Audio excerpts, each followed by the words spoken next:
이 시간 은혜 받으실 하나님 말씀은 누가복음 17장 11절부터 19절까지 되겠습니다. 누가복음 17장 11절부터 19절까지의 말씀 합독해서 같이 읽겠습니다. 예수께서 예루살렘으로 가실 때에 사마리아와 갈릴리 사이로 지나가시다가 한 마을에 들어가시니 나병 환자 10명이 예수를 만나 멀리 있어서 소리를 높여 이르되 예수 선생님이여 우리를 불쌍히 여기소서 하거늘 보시고 이르시되 가서 제사장들에게 너희 몸을 보이라 하셨더니 그들이 가다가 깨끗함을 받은지라. 그 중에 한 사람이 자기가 나은 것을 보고 큰 소리로 하나님께 영광을 돌리며 돌아와 예수의 발 아래 엎드려 감사하니 그는 사마리아 사람이라. 예수께서 대답하여 이르시되 10사람이 다 깨끗함을 받지 아니하였느냐? 그 9은 어디 있느냐? 이 이방인 외에는 하나님께 영광을 돌리러 돌아온 자가 없느냐 하시고 그에게 이르시되 일어나 가라 내 믿음이 너를 구원하였느니라 하시더라. 아멘. 같이 한번 따라 말씀해 주십시오. 나는 찾고 있다. 그 사람을. 한 번 더 합시다. 나는 찾고 있다. 그 사람을. 이런 제목으로 말씀을 증거하겠습니다. 예수님의 일생은 사람을 찾는 생애였습니다. 예수님께서는 12제자를 찾으러 다니셨고 또 잃어버린 자를 찾아 구원하러 오신 것입니다.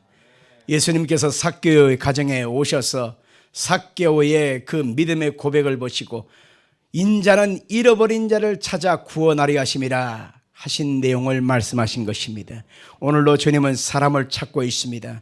죄인을 찾고 있고 회개한 자를 찾고 있고 주님께 감사하는 자를 찾고 있고 주님께 돌아오는 자를 찾고 있다는 사실을 믿길 바랍니다.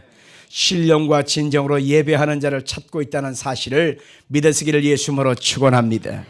예수님께서 우리에게 주시는 최고의 축복은 내 믿음이 너를 구원하였다라고 하는 말씀이 최고의 축복인 것입니다. 예수님께 나오는 모든 사람들 중에 병 고침 받기 위해서 나온 사람이 많습니다. 예수님께서 직접 가서 안수하셔서 치료하시는 사람도 있고 말씀으로서 내 병이 나았다 하신 사람도 있습니다. 그런데 똑같은 병일지라도 어떤 사람한테는 내 믿음이 너를 구원했다라고 하시는 깊은 내용을 말씀하신 적이 있습니다. 많은 사람들이 예수님께 와서 병이 고침받고 문제가 해결되어지고 여러 가지 삶의 얽힘이 풀어지는 축복도 받습니다.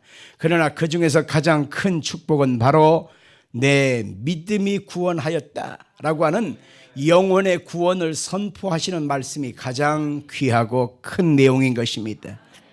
오늘 성경의 내용이 바로 그것을 얘기하고 있는 것입니다. 예수님께서 예루살렘으로 가시는 길에 사마리아와 갈릴리 지역을 지나가셨습니다. 그런데 그 중에 한 나병 환자 10사람이 예수님께 찾아왔습니다. 여러분 알다시피 나병은 문둥병입니다. 저 어렸을 적만 해도 나병 환자들이 사는 동네가 따로 있었습니다. 수용된 곳입니다. 그래서 함부로 도나다녀서는 안 되는 곳이지요. 갑자기 눈썹이 멀어지고 귀가 떨어져 나가고 코가 문드러지고 그 다음에 10손가락 발가락이 문드러져가는 참 비참하고 슬픈 병인 것입니다.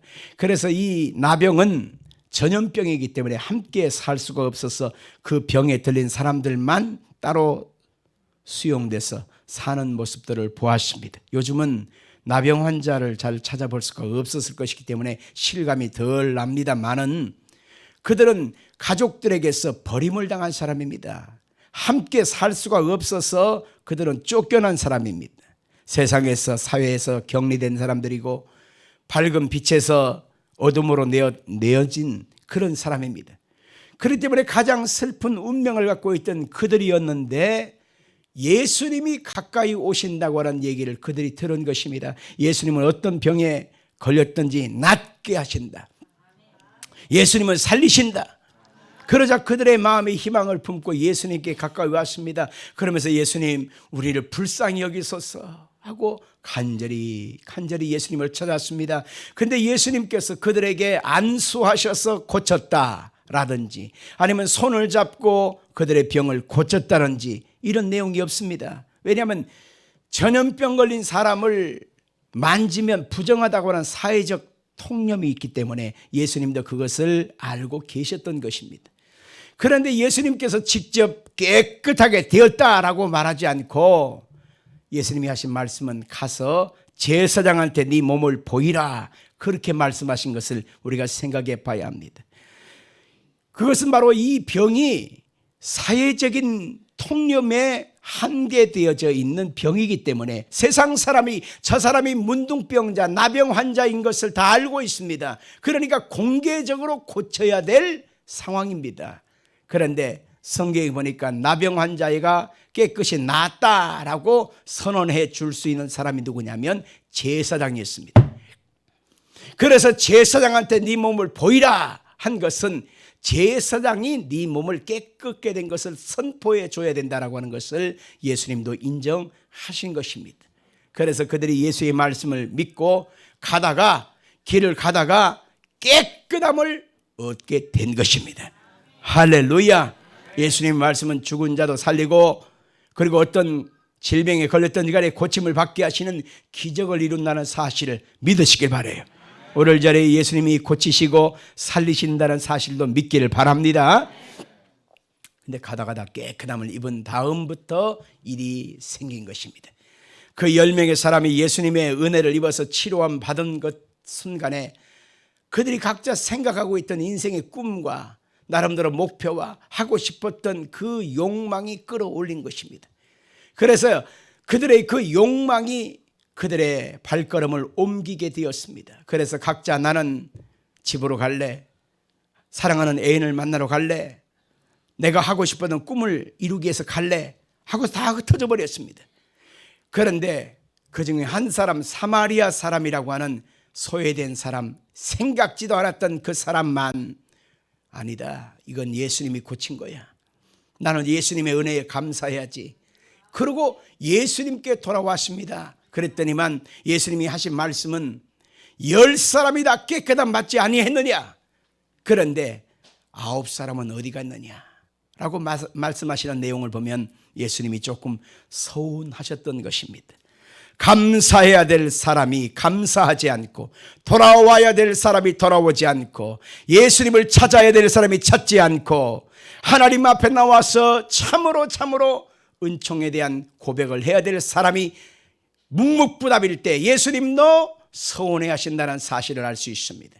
시편 50편 23절에 감사로 제사를 드리는 자가 나를 영화롭게 하느니 그 행위를 옳게 하는 자에게 내가 하나님의 구원을 보이리라, 그렇게 말씀하고 있잖아요. 감사해야 될 사람이 감사를 잃어버릴 때 예수님께서도 서운하신 것이요, 9사람은 어디 갔느냐 찾으시는 것처럼 이 자리에도 주님께서 감사해야 될 사람이 분명히 있음에도 그 감사의 고백을 잃어버리고 감사의 자리를 놓쳐버릴 때 예수님은 서운하신다는 사실을 알아야 합니다. 그러고 나서 그 돌아온 사람한테 예수님이 이렇게 말씀합니다. 내 믿음이 너를 구원하였느니라. 이렇게 말씀하시고 그 사람의 영혼을 구원해 내신 것을 볼 수 있습니다. 이것은 굉장히 중요한 의미가 담겨 있는 것입니다. 사람은 육신의 시간만 사는 것이 아니라 육신의 시간을 벗어나는 영원한 세상, 영원한 미래가 우리 가운데 있다는 사실을 알아야 합니다. 아멘이십니까?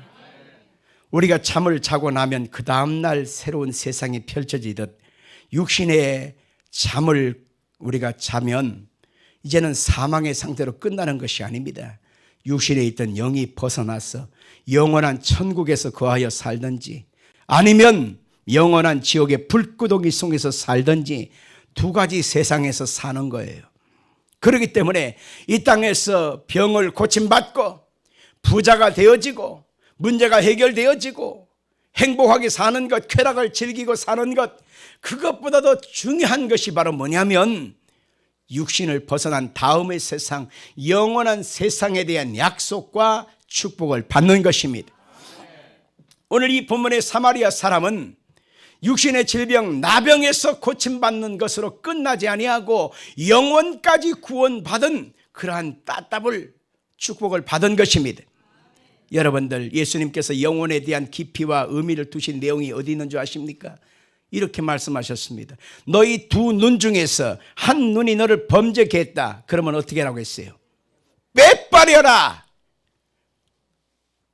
두 눈 가지고 지옥 가는 것보다 한 눈 가지고 천국 가는 것이 낫다. 예수님이 이렇게 말씀했습니다. 너희 두 팔 중에서 한 팔이 너를 범죄케 하거든 어찌하라? 찍어버려라.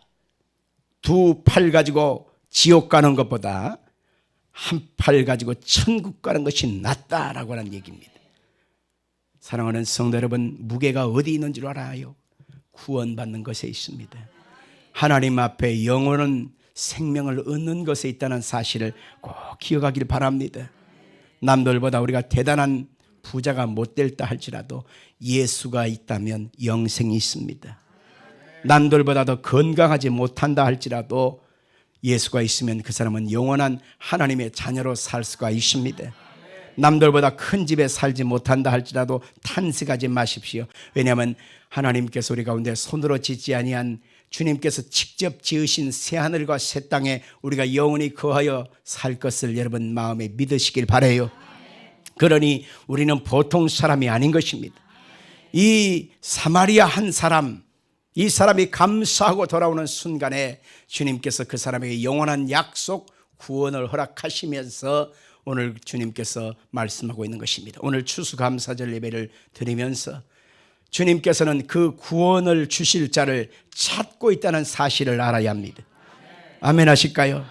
과연 우리는 어떤 감사를 해야 주님 앞에 발견되어질 수 있을까요? 몇 가지로만 말씀합니다. 첫째는 이 모든 것은 주님의 은혜로 된 것이다 라고 주님을 기억하는 사람입니다. 같이 합시다. 주님을 기억하는 사람.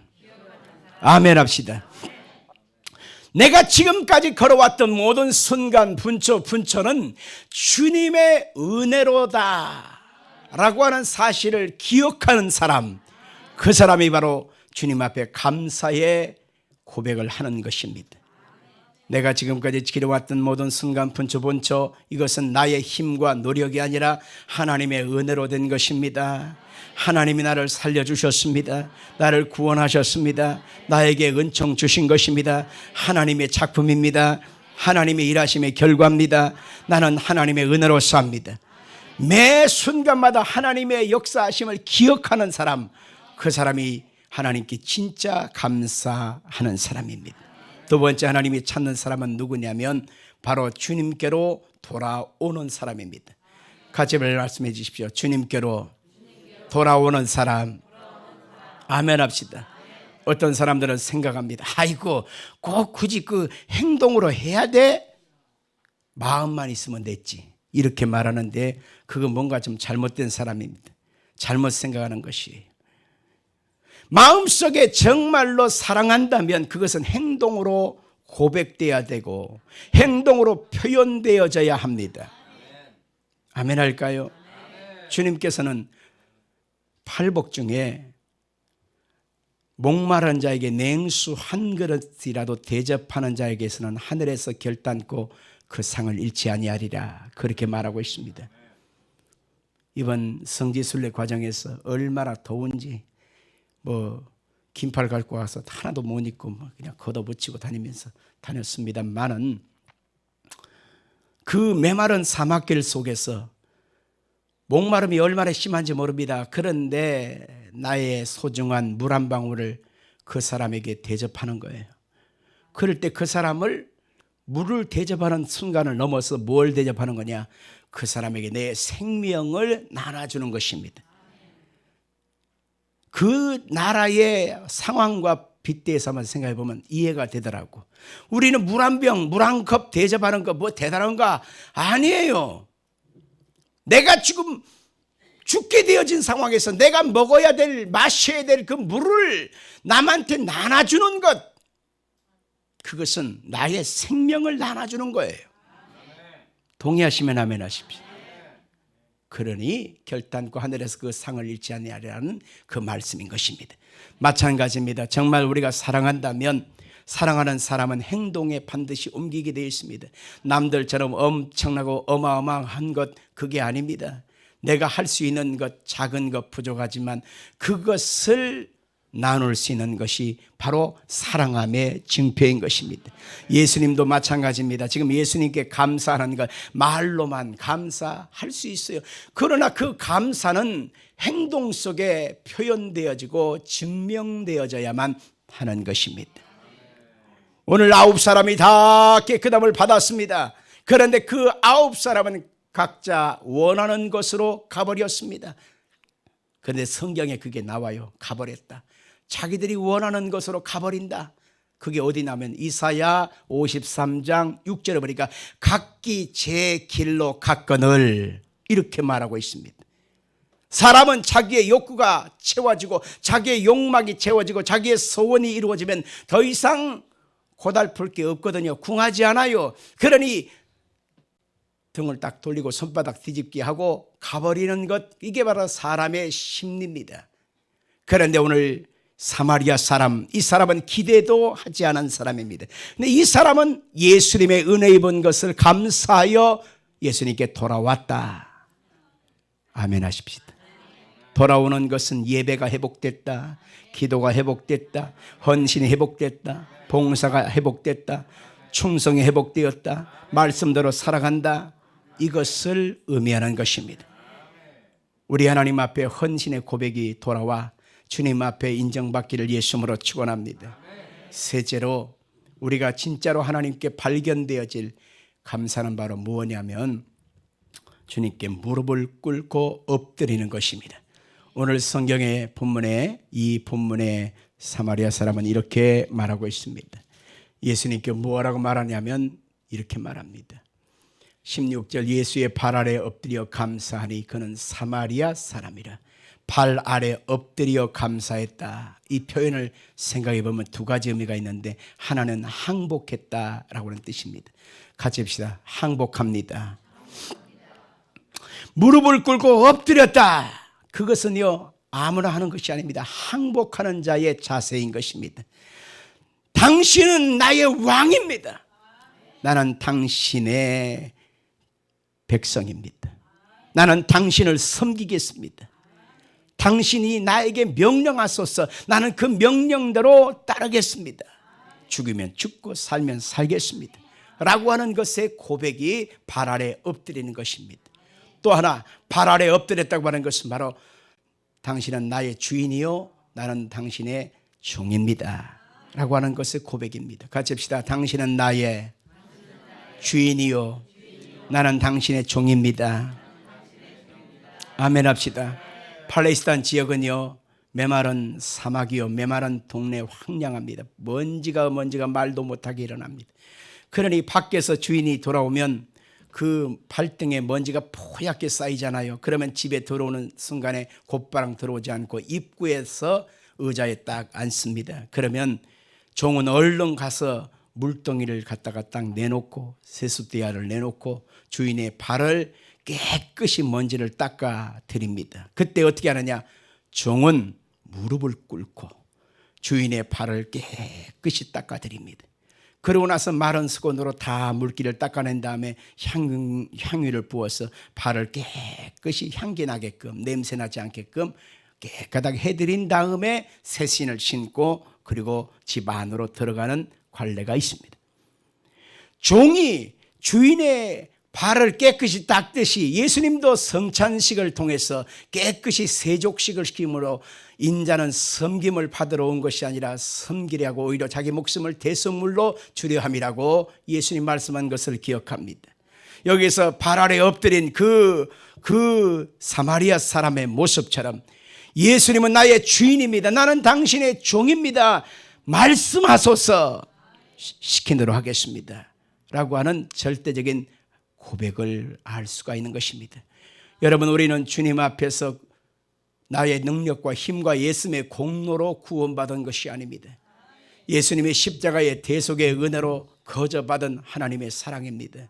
그렇기 때문에 거저받은 하나님의 은혜를 입은 자이기 때문에 나는 예수님께 항복해야 됩니다. 그리고 나는 예수님의 말씀대로 따라 시킨 대로 하겠습니다라고 하는 종의 고백을 할 수 있어야 진정으로 이 사람은 하나님 앞에 감사하는 자요 주님 앞에 인정되는 자인 것을 꼭 기억하십시오. 넷째로 그 사람들이 바로 주님 앞에서 다 은혜 입었지만 가버렸습니다.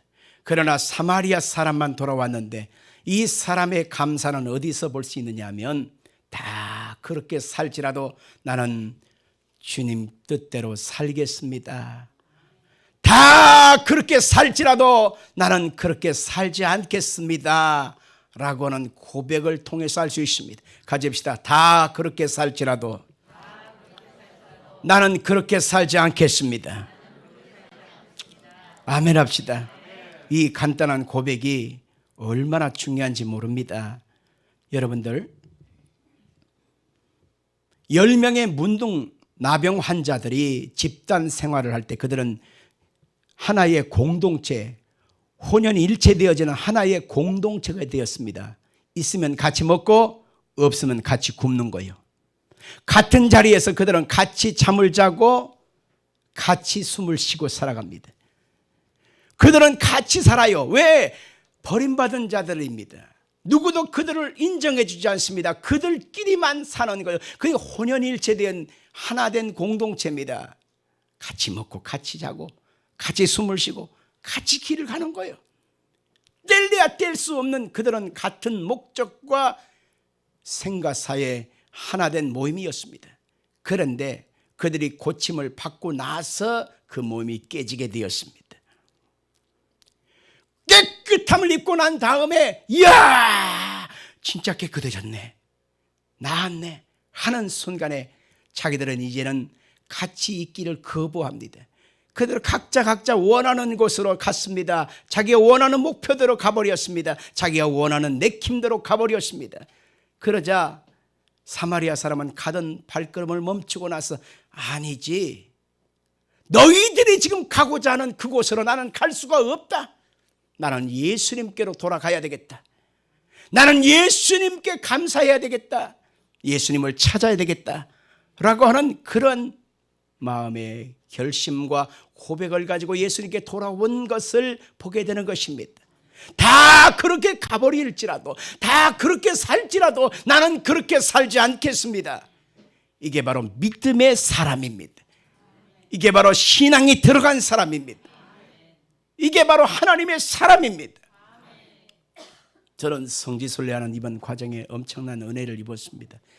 3년 전 코로나가 터지기 전에 여의도 순복음교회에서 터키 순례 여행에 대한 그 참가자 희망자를 모집을 했었던 거예요. 몰랐죠. 장로님, 권사님, 집사님들 많은 사람들이 신청을 했는데 233명이 이번에 일행이 돼서 간 거예요. 나는 몰랐어요. 거기에 우리 교단 총회장이시고 여의도 순복음교회 당회장인 이영원 목사님이 친히 함께 동행한다. 그러니까 사람들이 막 순식간에 신청을 하고 순식간에 그 접수가 마감이 되고 말았습니다. 그런데 갑자기 2주일 전에 저한테 2주일 전에 그 총 담당을 하는 분이 제가 친하고 잘 아는데 그분한테 전화가 온 것입니다. 목사님, 한 명이 빠졌는데 목사님 가시죠. 그래요. 생각지도 기억지도 준비지도 않은 상황에 가시지요 할 때 얼마나 갈등이 돼요. 그리고 비용도 적지 않고 그래서 못 간다고 해야 되는 상황인데 목사님 가시죠. 그러니까 이게 하나님의 성령의 음성인가 아니면 내가 욕심으로 또 가고자 하는 희망에 대한 내용인가, 주여 어찌할까요? 근데 언제까지 결정해야 됩니까? 오늘 하십시오. 전화해놓고서 오늘 하라는 거예요. 또 전화 와가지고는 지금 하라는 거예요. 또 뭐 이런 경우가 어디 있습니까? 이런 경우가. 근데 꼭 내가 가보고 싶었던 것입니다. 소아시아 7교회가 있던 계시록에 나오는 에베소, 서머나, 버가모, 사대, 두아디라, 빌라델비아, 라우디게아 교회가 있는 현지거든요. 사도 바울이 그 출생하고 거기서 목회했던 곳이고 예수님의 제자 요한이 그곳에서 목회했고 순교했던 곳이 바로 그곳이기 때문에 초대교회 신앙인들의 그 삶의 현장을 그대로 있습니다. 그래서 꼭 가보고 싶었던 곳이었기 때문에 주여 하고서 일단은 신청을 했습니다. 그런데 3일 전에 우리 이갑순 집사님이 갑자기 혼수상태에 빠지고 갑자기 위독해지고 하니까 이건 아니다. 그럴 수는 없지.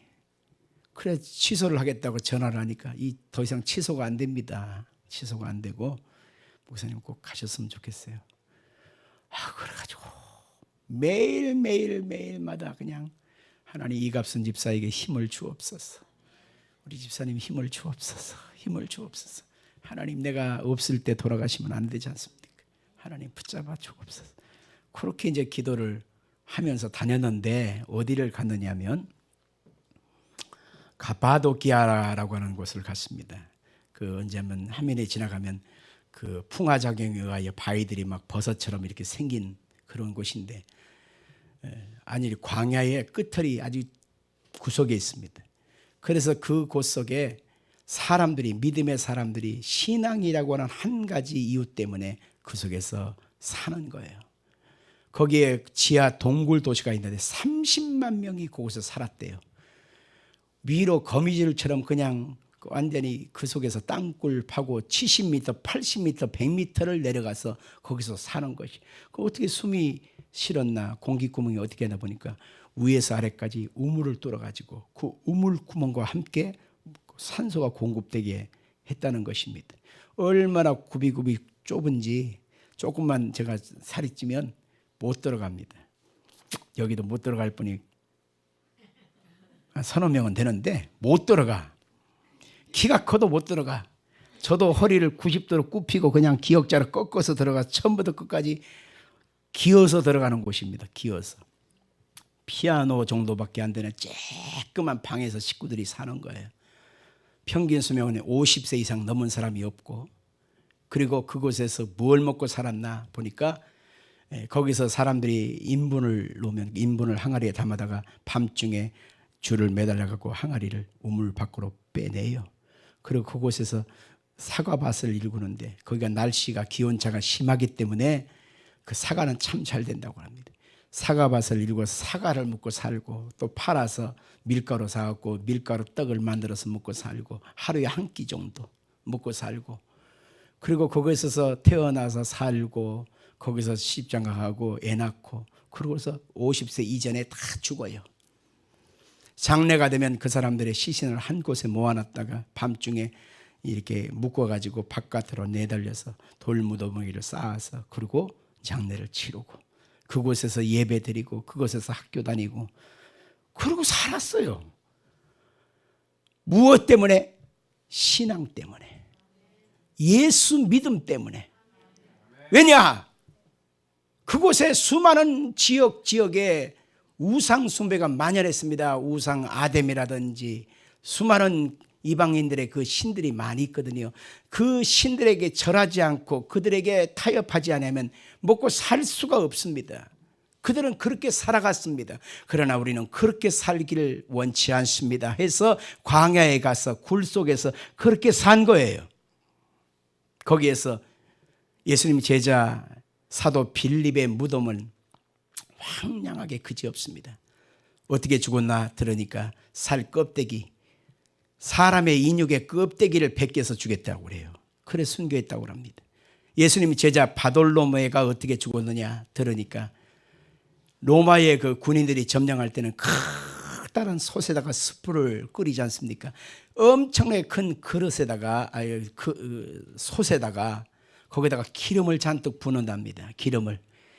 그리고 불을 가열해요. 그럼 어떻게 되겠어요? 톡톡톡톡톡 튀길 거 아닙니까? 거기다가 통닭 튀기듯이 사람의 알몸뚱이를, 바돌로메의 몸뚱이를 거기다가 솥에다가 넣어가지고 기름 튀기시 튀겨서 주겠다고 그래요. 복음 때문에, 예수 때문에. 그런 현장을 눈에서 보고 그 이야기를 듣는 순간에 그들의 삶은 정말 우리가 사랑하는 이 시대의 그리스도인들의 모습과는 비교할 수 없는 그러한 신실한 신앙이었구나를 생각하고 돌아왔습니다. 내가 얼마나 예수님의 은혜에서 멀어졌는가, 내가 얼마나 복음에서 오염되고 타협하고 있는가 하면서 회개하는 심령으로 하나님 앞에 돌아왔습니다. 성도 여러분들, 오늘 사마리아 사람 한 사람이 돌아온 그 사건 하나가 곧 감사의 신앙은 무엇이냐, 다 그렇게 살지라도 나는 그렇게 살지 않겠습니다 라고 하는 신앙의 고백이었다고 하는 것입니다. 아멘 할까요? 오늘 여러분과 제가 이 추수감사절 예배를 드리면서 하나님 앞에서 우리의 감사는 무엇이냐, 예수님의 은혜를 기억하는 거예요. 두 번째는 예수님께 돌아오는 거예요.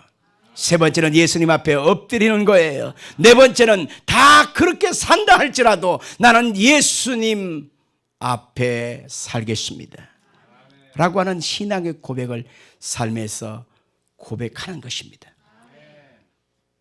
우리는 이 감사가 오늘로 끝나는 것이 아니라 이 땅에 우리가 살아가는 날 동안에 내내 예수님 앞에 이 감사가 고백되어져야 합니다. 이 감사는 우리로 끝나는 것이 아니라 우리 가정에 충만해야 되고 우리 자녀들에게도 이 감사가 심겨워져서 그들도 이 감사를 행하며 살아갈 수 있게 해야만 하는 것입니다. 오늘 여러분에게 이 감사가 충만하기를 예수 이름으로 축원합니다. 살아계신